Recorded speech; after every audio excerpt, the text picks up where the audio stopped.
Ito pa first fry.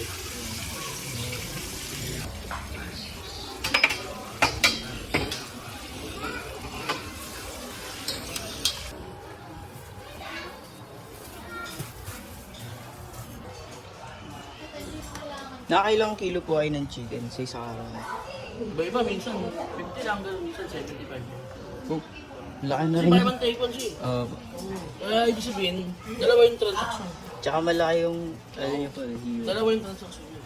Kaya kung ano, kung 100 pieces yun, 50 orders lang yun. Pati yung rice doon, dalawa din po. Yung rice, dalawang rice, dalawang itlog. Oh. Hanggang duplicate.